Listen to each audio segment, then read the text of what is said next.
मैं समझता हूँ आज चुनाव के बिगुल बजने के बाद ये पहली सभा है। और सभा क्या है?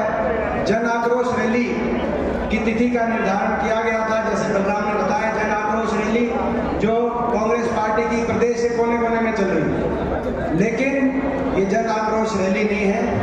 ये आज चुनाव के बिगुल बजने के बाद लोकसभा चुनाव की भी और हरियाणा की राजनीति में परिवर्तन की नींव रखने का काम आज आपने यहाँ पर आकर किया। और ये आपकी शक्ति है। मैं नमन करता हूँ महम की इस तपोभूमि को, इस वीर भूमि को। मैं आप सबको अपनी तरफ से मैं नमन करता हूँ और इसमें कोई दो राय नहीं है। मुझे गर्व है कि मैं आपका बच्चा हूं। मुझे इस बात का गर्व है। ये हो सकता है कि ये सही बात है, सांगी गांव मेरी जन्मभूमि है, लेकिन ये महम मेरी कर्म भूमि है। इस बात का मुझे गर्व है। और मुझे आप पे गर्व है कि ये वो महम है जिसने जब अपनी शक्ति को पहचाना है तो देश की और प्रदेश की राजनीति को मोड़ने का काम किया है, दिशा देने का काम किया है।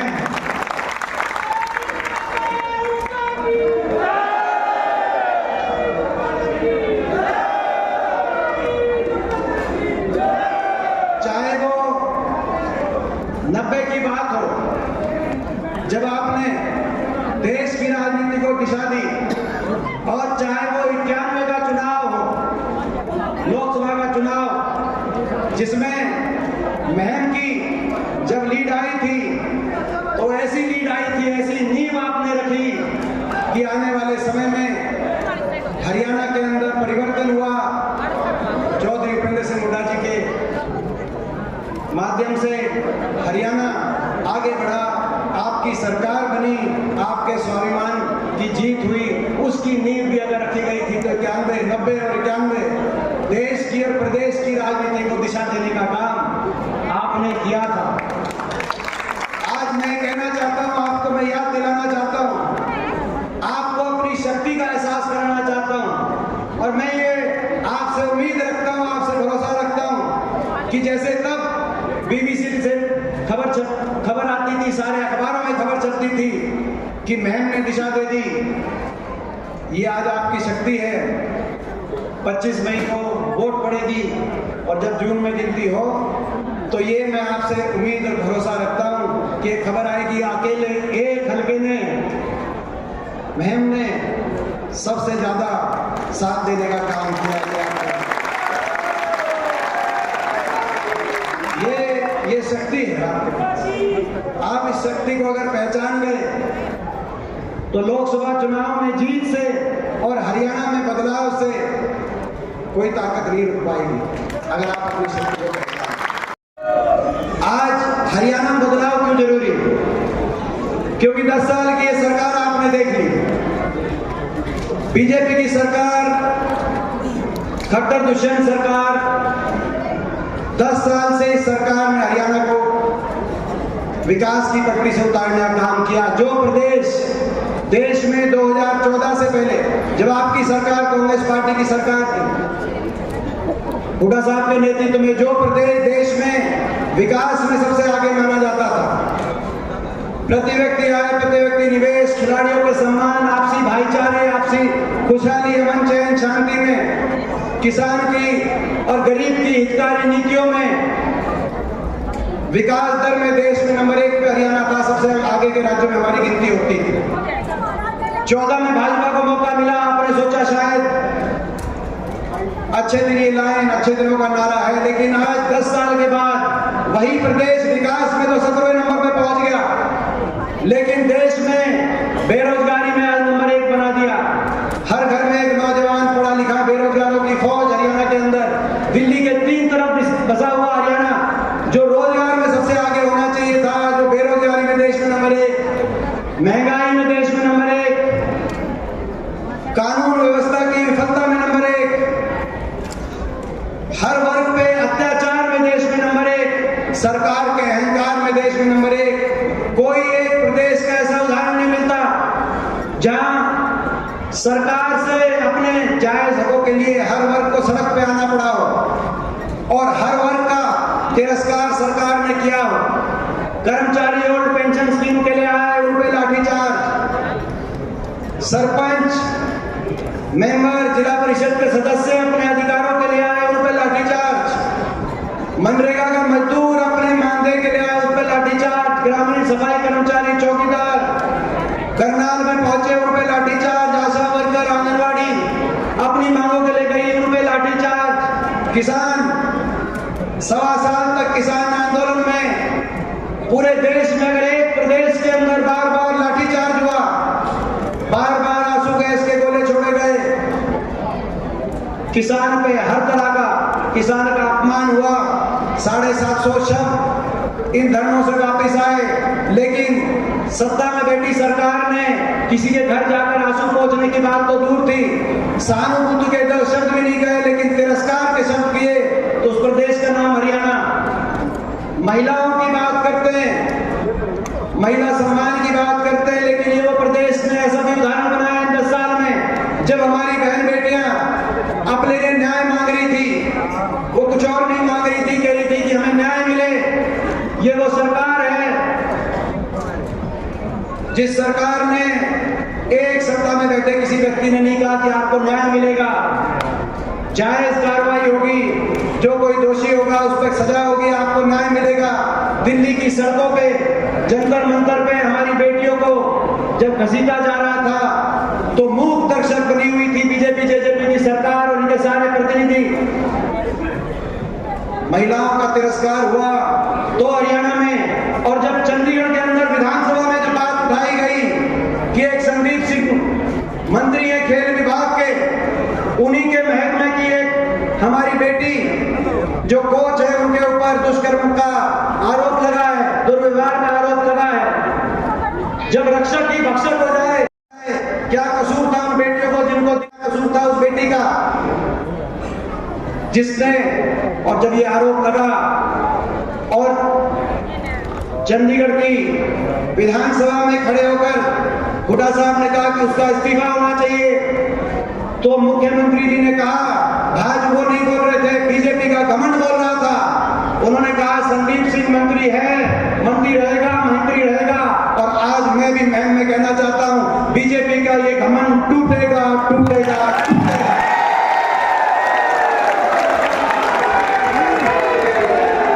ये घमंड टूटेगा।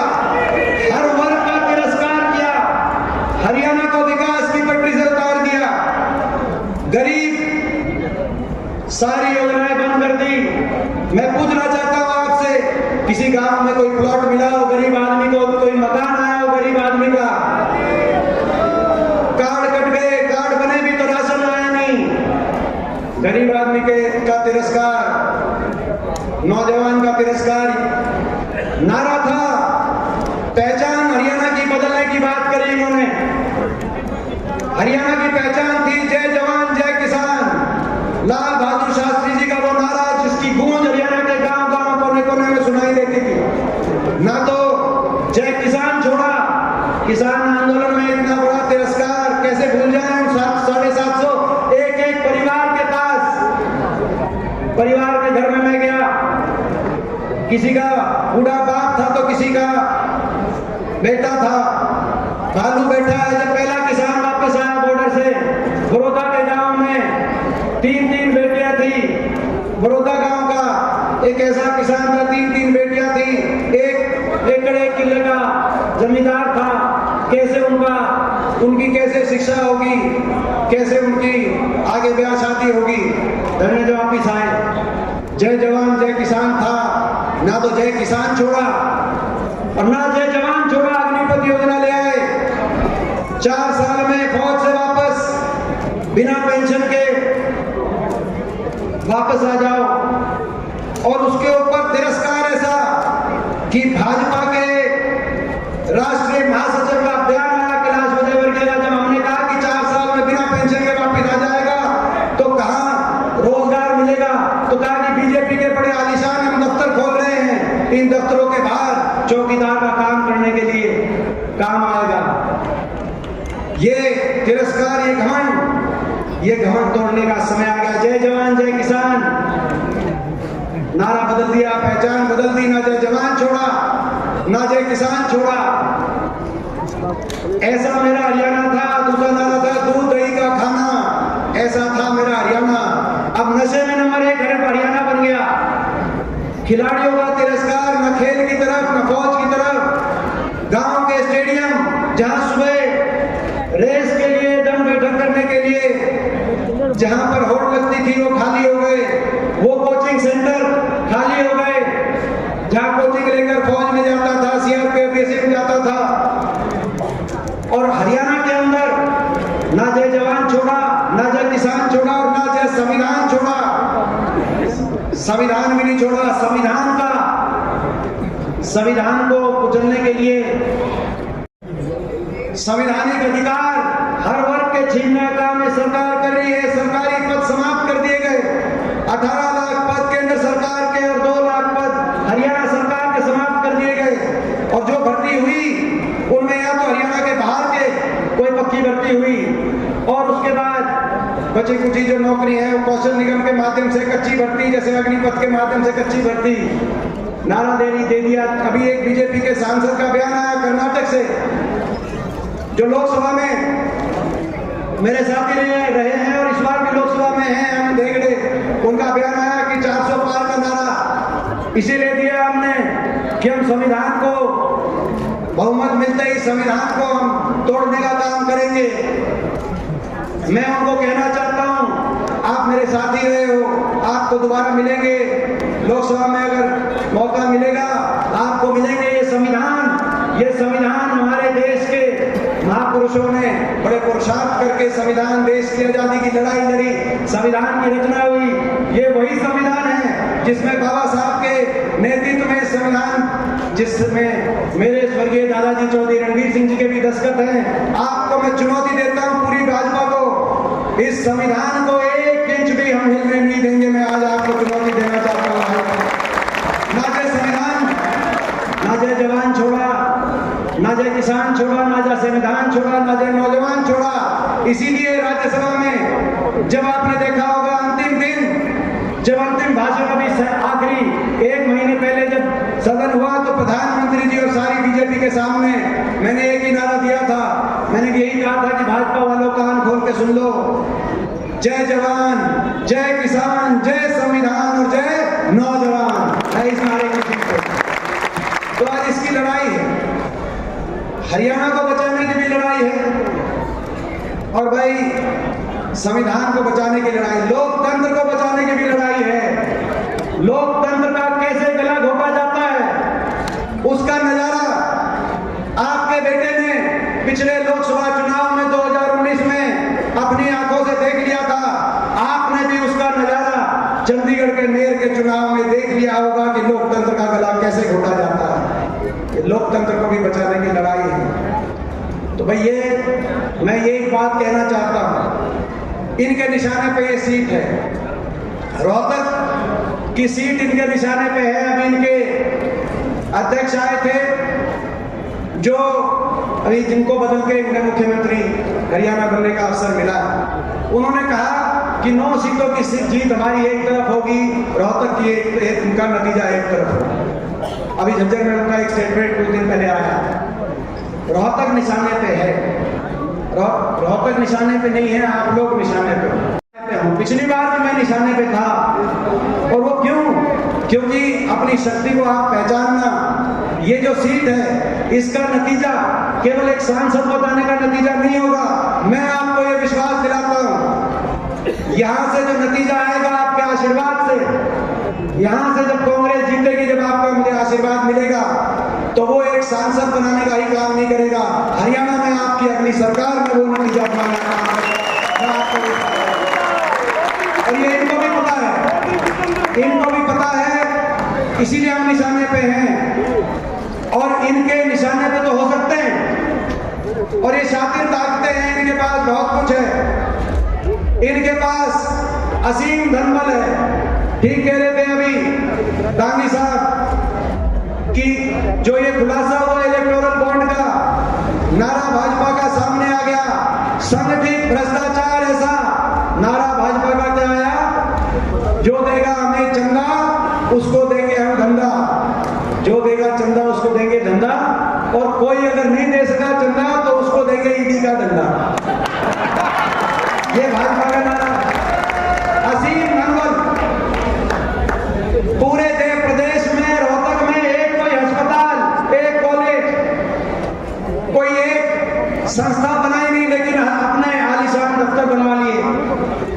पैसा है तो उन दफ्तरों के साथ उस पैसे से एक आधा स्कूल कॉलेज भी खोल देते, 10 साल हम इंतजार करते रहे। तो इनके पास आपको निशाने पे लिया जाएगा और निशाने में लेकर इनके पास धनबल है, इनके पास मीडिया बल है, इनके पास सत्ता बल है, इनके पास दिल्ली में चंडीगढ़ में सरकारें हैं, इनके पास सरकारी तंत्र बल है, इनके पास षड्यंत्र बल है। मगर इनसे मुकाबला करने के लिए हमारे पास कुछ है तो आपका आशीर्वाद है, आपका दिया हुआ हौसला है, उसमें कमी मत छोड़ना,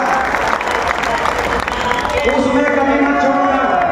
उसमें मैं सभी अपने बहन के छत्तीस बिरादरी के परिवार से पूछना चाहता हूं, उस आशीर्वाद में आप कमी तो नहीं छोड़ोगे? मैं आप सबसे पूछना चाहता हूं।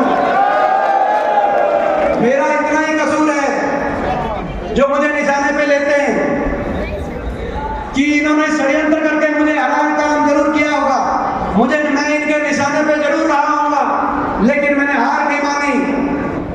10 साल सत्ता में भी एक दिन मैंने अपना घर नहीं देखा, और जब मैं विपक्ष में भी रहा तो जहां जरूरत आई, कहीं किसान आंदोलन में जरूरत आई तो कहीं खिलाड़ियों की जरूरत आई, कहीं अपनी बेटियों को जरूरत आई तो कहीं गरीब आदमी को जरूरत आई, मैंने अपना घर विपक्ष में भी नहीं देखा। मेरा इतना ही कसूर है, इसीलिए मैं इनके निशाने पे है। और आपने देखा होगा अभी 3 दिन पहले दुष्यंत चौटाला का बयान आया, हिसार में ये वही दुष्यंत चौटाला है जिसने पिछली बार बयान दिया था अब की बार बीजेपी को करो जमुना पार। यही बयान था कि नहीं था? मैं पूछना चाहता हूं। राजनीति में नैतिकता की भी जगह होनी चाहिए, ईमानदारी की भी जगह होनी चाहिए। आज मैं कुछ कहूं और करूं कुछ और तो राजनीति से कैसे लोगों का विश्वास रहेगा? बीजेपी ने नारा दिया था, खट्टर साहब ने नारा दिया था, जिनको बदल दिया बीजेपी ने, अपनी विफलता का ठीकरा फोड़ दिया। केवल चेहरे बदलने से काम नहीं चलेगा। 10 साल तक भाजपा के अहंकार ने जो हरियाणा का इतना नुकसान कर दिया, लोग बदलेंगे। अब आप क्या बदलोगे? भाजपा वालों आप क्या चेहरे बदलोगे? अब हरियाणा के लोग सरकार बदलेंगे। मैं आपको कहना चाहता हूं, खट्टर साहब ने नारा दिया था पिछली बार, अब की बार बीजेपी जाएगी 75 पार, लेकिन पिछली बार ही लोग इतने दुखी थे भाजपा से कि बीजेपी को 40 पे रोक दिया, उस नारे की हवा निकाल दी, सारे मंत्री हार गए थे। पिछली बार 14 में से 12 मंत्री विधानसभा नहीं पहुंच पाए। इस बीच दुष्यंत ने नारा दिया बीजेपी को करो जमुना पार। एक कहता था 75 पार, दूसरा कहता था जमुना पार। इलेक्शन का नतीजा आते ही दोनों बन गए थे पक्के यार बन गए थे।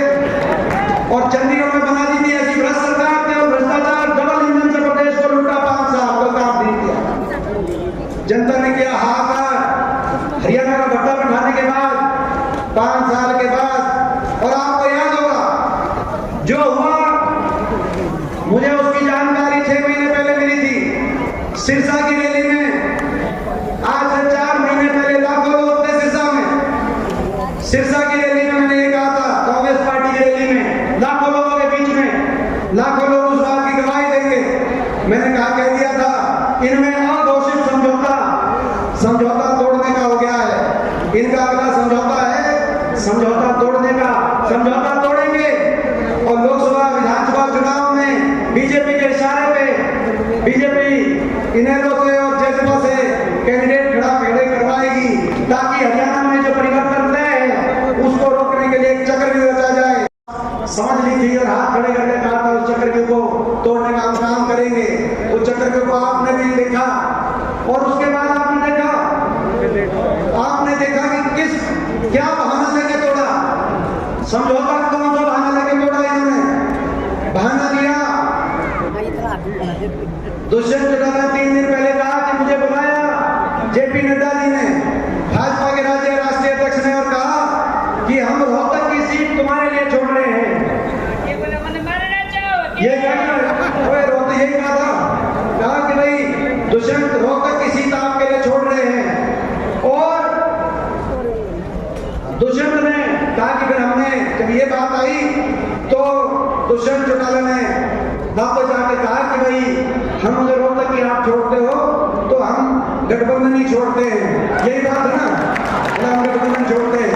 मैं बताना चाहता हूं इनको, ये वो रोहतक है जिसने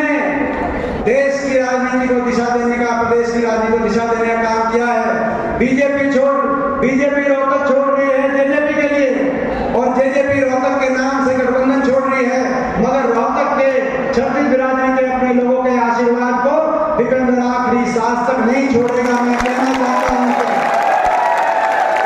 आखिरी सांस तक सत्ता आएगी जाएगी, सरकार होगी या विपक्ष होगा, लेकिन आखिरी सांस तक अपने किसी भाई के कुछ काम आ पाऊंगा तो अपनी जान लड़ा दूंगा। ये रोहतक है, इसको आप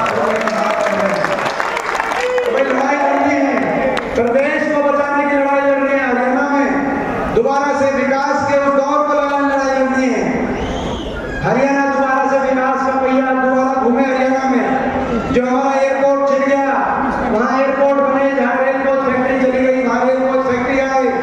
विकास जो मेट्रो का आखिरी खंभा बहादुरगढ़ तक रुका हुआ है, वो मेट्रो आगे बढ़कर रोहतक तक पहुंचे। पूरे प्रदेश के कोने कोने में उसी रफ्तार से विकास हो, आपस में प्रेम प्यार खुशहाली भाईचारे के साथ हरियाणा देश में आगे जाए और ये इलाका भी खुशहाल हो। ये लड़ाई हमारी है और इस लड़ाई के लिए परिवर्तन हरियाणा में लाना होगा, और उस परिवर्तन के लिए रोहतक लोकसभा सीट में आपका आशीर्वाद और आपका पूरा साथ। मैं आखिर में एक बात और कहना चाहता हूं, जोश के साथ होश अनुशासन से हमें ये चुनाव करना है। कहीं मैं पहुंचूंगा, सबके पास नहीं पहुंच पाऊंगा, कहीं मैं पहुंचूंगा, कहीं आपको पहुंचना है। किसी के हाथ मैं जोड़ूंगा तो किसी के आपको जोड़ना है। मिलजुल के सबको साथ मिलकर ये चुनाव लड़ना है। इनके पास शक्तियां हो सकती है, मगर इनके पास जो शातिर नकारा शक्तियां हैं, हमारे पास सच्चाई की और अपनी मेहनत की हमारे पास ऐसी शक्ति है जिसका कोई काट इनके वो ना आज मिल रहा ना इनको मिलेगा। मैं आपसे पूछना चाहता हूं, इसमें 2 महीने का इलेक्शन हरियाणा से कितना ये डरे हुए हैं, आप अंदाजा लगाओ। चेहरे भी बदल दिए, सरकार भी बदल दी और चुनाव की तारीख भी बदल दी। हरियाणा का चुनाव कितना आखिर में करा रहे हैं, तो भाई 2 महीने का समय है। इन 2 महीनों में मैं आपसे हाथ जोड़ के पूछना चाहता हूं, आपके इस बच्चे को इन 2 महीने में आप संभालोगे कि नहीं संभालोगे? मैं आप सबका बहुत बहुत धन्यवाद करता हूं। और आज की जो भाई आज के चुनाव का बिगुल जो बजा यहाँ से महन से, उसकी सफल और इस रिकॉर्ड तोड़ जन आक्रोश रैली के लिए अपने भाई बलराम को विशेष तौर से मैं बहुत बहुत मुबारकबाद देना चाहता हूं। यहाँ आपकी जो मेहनत है मैं देख रहा हूं और आपका जो ये आशीर्वाद है जो आज आपने मुझे दिया है, मैं आखिर में यही विश्वास दिलाते हुए ये आशीर्वाद रंग लेके आएगा। आपके नतीजे की गूंज दिल्ली भी जाएगी और चंडीगढ़ में ये आशीर्वाद आपकी सरकार लेके आएगा। आपका बहुत बहुत धन्यवाद। ये जन आक्रोश रैली का जो कार्यक्रम जो चल रहा था पूरे हरियाणा प्रदेश के हर विधानसभा में, आज इस महम की ऐतिहासिक भूमि पर ये जन आक्रोश रैली अब चुनाव की रैली में परिवर्तित हो चुकी है और यहाँ से बिगुल बच चुका है। इस सरकार को उखाड़ फेंकने के लिए केंद्र से भी और राज्य से भी इस भारतीय जनता पार्टी का सुपड़ा साफ करने का समय आ गया। साथियों, आज फैसले की घड़ी है। आप लोग पहले धोखा खा चुके हैं। जिस तरह से भाई दीपेंद्र को बेईमानी के साथ हराया गया था, ये सीट प्रदेश की सबसे हॉट सीट है और सारी ताकतें यहाँ दीपेंद्र जी को हराने के लिए हर कीमत में ये जो भाजपा सरकार केंद्र तक यहाँ पर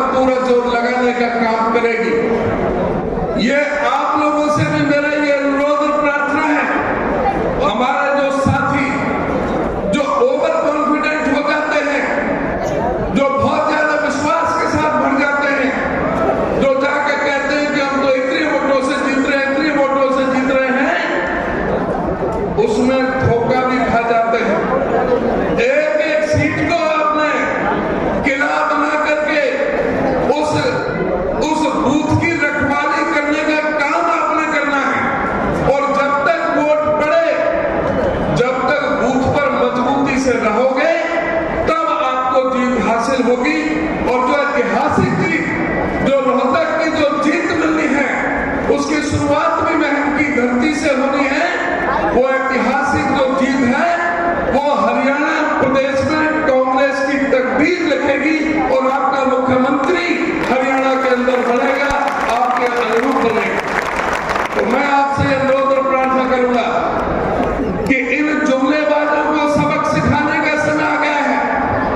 जो कहते थे कि हम एमएसपी देंगे, स्वामीनाथन की रिपोर्ट लागू करेंगे, किसानों की आमदनी दोगुनी करेंगे, हवाई चप्पल वाला हवाई जहाज में घूमेगा, हम जमुना गंगा को हम साफ करने का काम करेंगे, 100 स्मार्ट सिटी बनाएंगे, 35 रुपए लीटर हम डीजल देने का काम करेंगे, 250 रुपए हम गैस का सिलेंडर देने का काम करेंगे। इन जुमलेबाजों से सतर्क रहने का जरूरत है। एक तरफ कांग्रेस है जो कहा है वो करके दिखाया है। आज राहुल गांधी और हमारे अध्यक्ष खड़गे जी ने जो किसान न्याय, नारी न्याय, युवा न्याय और साथ में श्रमिक न्याय, जिस तरह से गारंटियां दी हैं इस देश में, जो एमएसपी की गारंटी, आपको पता होना चाहिए कि जब छत्तीसगढ़ के रायपुर में कांग्रेस का अधिवेशन हो रहा था तो हुड्डा साहब की अध्यक्षता में एमएसपी पर कमेटी बनी थी और उस कमेटी में फैसला लिया था कि जब भी कांग्रेस की सरकार बनेगी, सारे हिंदुस्तान में स्वामीनाथन की रिपोर्ट को लागू करते हुए C2+50 के आधार पर किसानों को एमएसपी देने का काम किया जाएगा।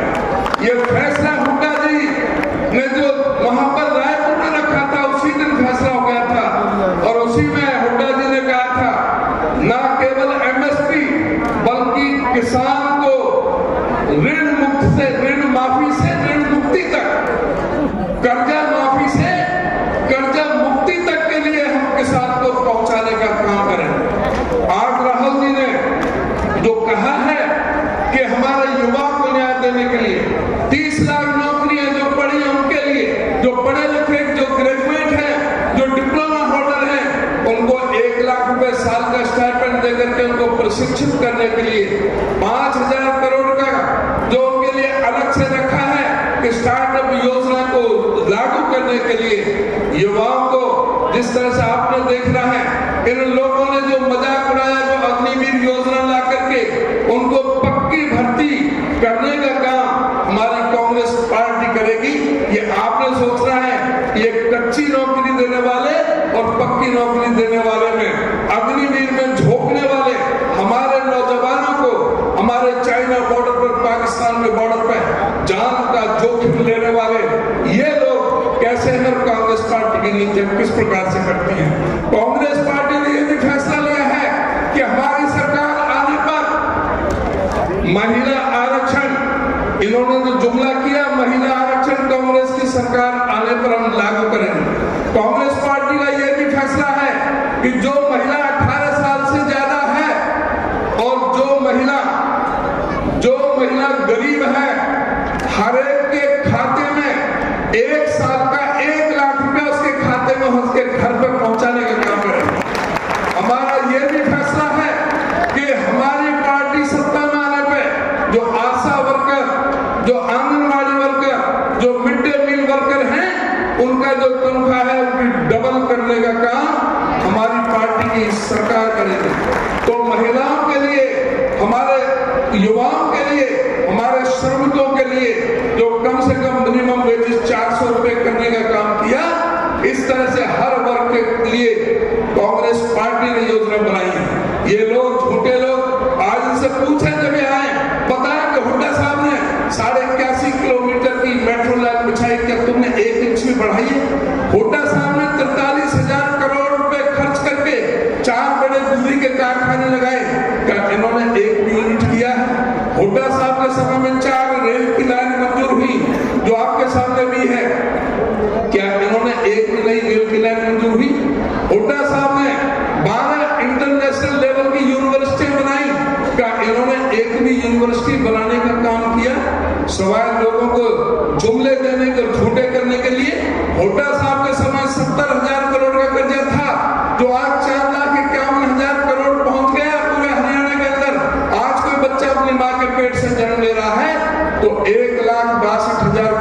कर्जा लेकर के पैदा हुआ। हुड्डा साहब ने गरीबों के लिए 100 गज के प्लॉट, 200 लीटर पानी की टंकी, 11,000 सफाई कर्मचारी गाँव में, 14,000 सफाई कर्मचारी 1 करोड़ से शहरों में भर्ती करने का काम किया था, एससी कमीशन करने का काम किया था, 22 लाख लोगों को वजीफा देने का काम किया था, जो सारी स्कीमें इस बीजेपी ने बंद कर दी। के लिए हर किसान मजदूर को, गरीब लोगों को, सबको एकजुट होकर के कांग्रेस के झंडे के नीचे इकट्ठा होकर के हुड्डा साहब को मजबूती प्रदान करने के लिए, कांग्रेस को मजबूती प्रदान के लिए आपको एक साथ आना पड़ेगा और इन झूठे लोगों की सरकार को उखाड़ करके फेंकना पड़ेगा। अंत में मैं एक बात पढ़े, क्योंकि जल्दी है, कई बातें करनी थी। मैं आपसे आपका मैं धन्यवाद करना चाहूंगा और भाई बलराम डांगी का मैं दोबारा से मैं धन्यवाद करता हूं और मैं उम्मीद करता हूं जैसा आशीर्वाद आपने डांगी साहब पर रखा था, ऐसे बलराम पर भी आपका आशीर्वाद बना रहेगा। और आने वाले समय में मुझे ये विश्वास दिलाओ और दोनों हाथ खड़े करके दीपेंद्र हुड्डा जी को 1 लाख वोटों से महम से आप लीड दिला कर भेजोगे। आप सभी का बहुत बहुत धन्यवाद।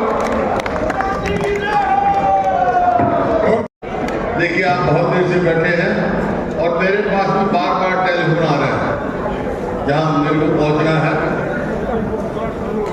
तो दानी साहब ने कहा जरूर आना है। तो आज मैं आया हूं। पहले तो करूंगा बात हरियाणा की, फिर करूंगा अपनी और बहन की बात। 5-7 मिनट में अपनी बात करूंगा। देखो, बातें तो जहां तक है सभी बता दी पूर्व वक्ताओं ने, उदयवान जी ने, अजीत दीपेंद्र ने, दांगी साहब ने सारी मैम के बारे में बताई, सारी बातें आ। मेरे को दिल में एक टीस है भाई कि मेरा हरियाणा जो 2014 में प्रति व्यक्ति आय में, प्रति व्यक्ति निवेश में, नौकरी देने में, कानून व्यवस्था में, खेल और खिलाड़ियों में पूरे देश में नंबर 1 था। आज इनकी सरकार बनने के बाद 9.5 साल के बाद अब किस चीज में नंबर है भाई? नंबर 1 है। ये मैं नहीं कह रहा, सरकारी आंकड़े हैं ये। आज हरियाणा पूरे देश में बेरोजगारी में नंबर 1। आज हरियाणा महंगाई में सबसे ऊपर है।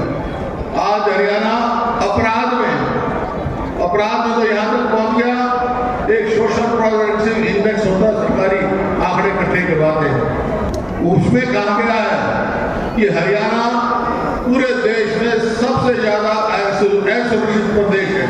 हमारी बहन बेटी हुई और भाई खेल खिलाड़ी को देख लिया आपने, खेल खिलाड़ी को देख लिया, हमारी बेटियां और किस तरह पहलवान बेटियों को जंतर मंतर में घसीटा गया। आज वो खेल नीति बदल दी गई, जो हरियाणा की पहचान थी। पहचान तो हरियाणा की तीन ही थी ना, जय जवान, जय किसान और जय पहलवान। तो पहलवानों को देख लिया, यही पहचान है हमारी। तो ये आज इस बात की मेरे को हम कहां से कहां पहुंच गए। तो आज समय है बदलाव का, आज करवट ले रहा है, चुनाव आ गया और ये कुदरती बात हुई कि आज जो है यहाँ जलता था, अब चुनाव की तिथि डिक्लेयर की गई और आचार संहिता लगी। बहुत बातें कहते, खैर लंबी बात नहीं कहना चाहता। मैं ये कहना चाहता हूँ, ये बात आप चाहे सरकार को बदलो। हरियाणा में सरकार कैसे बदलेगी? पहले पार्लियामेंट में नाम जुटाओ, फिर हरियाणा में जुटाओगे जब तो बदलेगी सरकार। तो आपसे पूछ सकते हैं, या मैं इनकी भूमि पे कह के जा रहा हूँ और जो मैं कहता हूँ कहते हैं वो करते हैं। आपसे पूछ सकते हैं, भाई अच्छा सरकार तो बदल देंगे, ये बताओ हमारी सरकार आएगी तो क्या करोगे?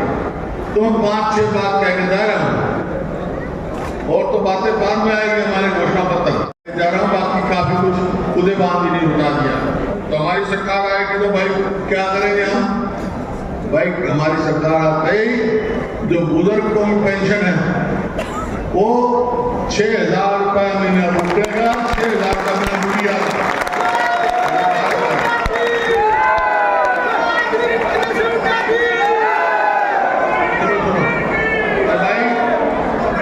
जो है सबसे कष्ट की बात होती है,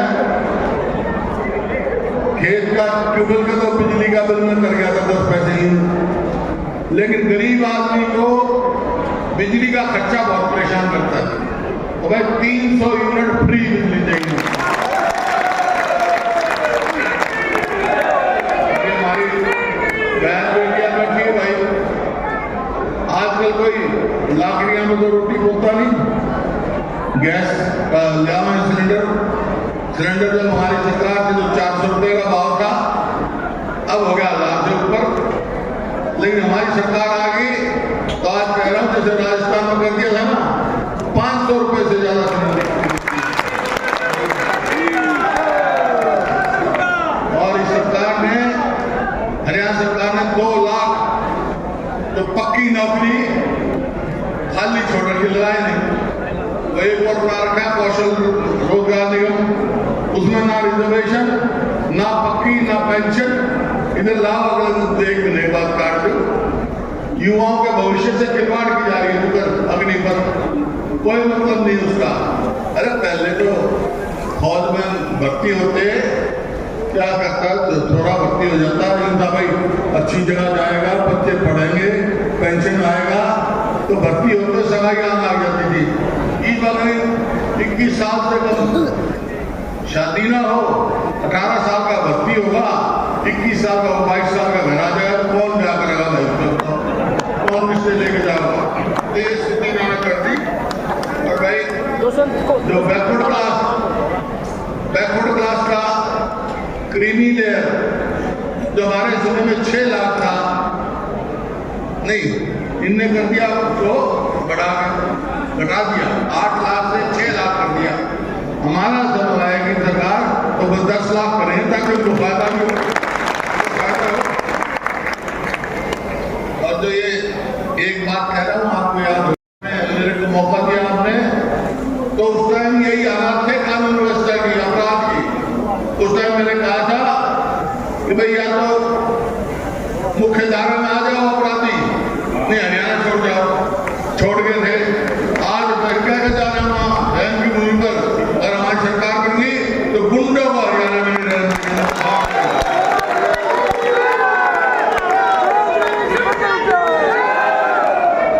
अरे ये पोर्टल चला रखे हैं, मेरी फसल मेरा ब्यौरा। अरे यही तो मंडी है, यही किसान है। जब फसल आ जाती थी तो भाई मंडी में सीधा आता है, मछली लेकर आ जाता, ई बाट लिखा है, तब नंबर आवा, पोर्टल नंबर आवा, ये सब बेकार के पोर्टल खत्म करेंगे। किसान की कहते दुगनी आमदनी करेंगे, आमदनी का दुगनी करी, लागत कर दी। क्या भाव डीजल का था उस टाइम, क्या भाव खाद का था, क्या भाव आज कीटनाशक दवाइयों का है, लागत तो दुगनी कर दी, आमदनी कहां से दुगनी होगी। ये है भाई गरीब आदमी, गरीब आदमी 100 गज के प्लॉट दिए थे, 4 लाख के करीब। एक किसी को मिला और बता दो 9 साढ़े 9 साल में, तो भाई वो फिर 100 गज के प्लॉट देना शुरू करेगा, लागू करेंगे है। और कर्मचारियों का ओल्ड पेंशन लागू स्कीम करेंगे कर्मचारियों के लिए, और गरीब आदमी मकान बनाने का काम करेंगे भाई।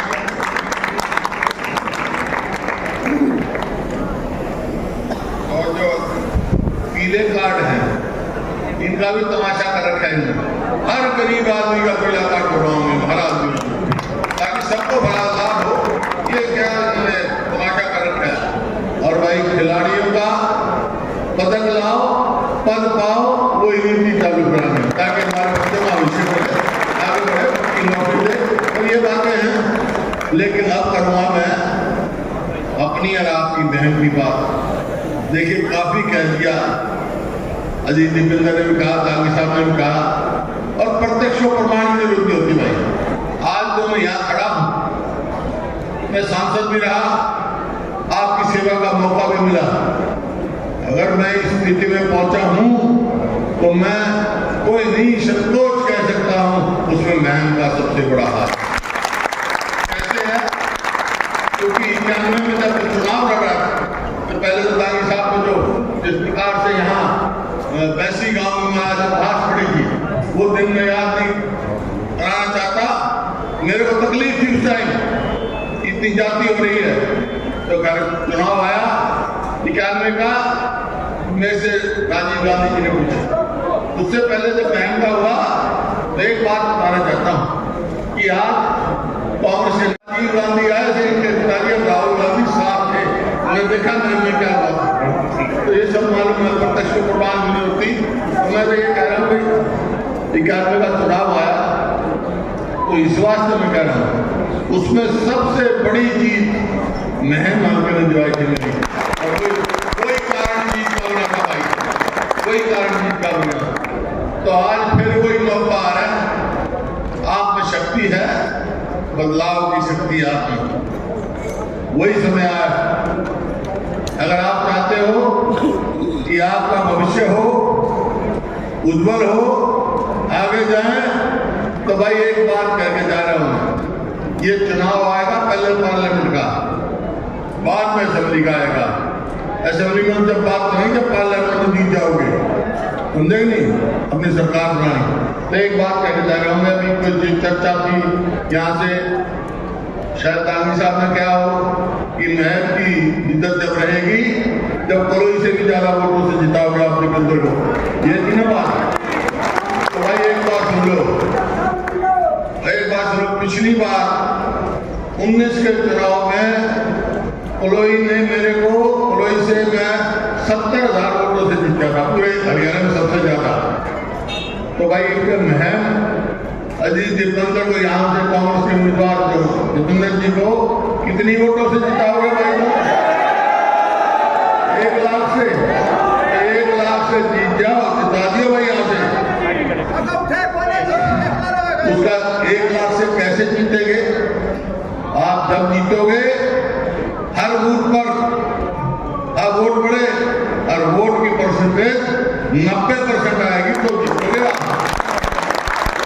डालनी आपने हर बूथ पर।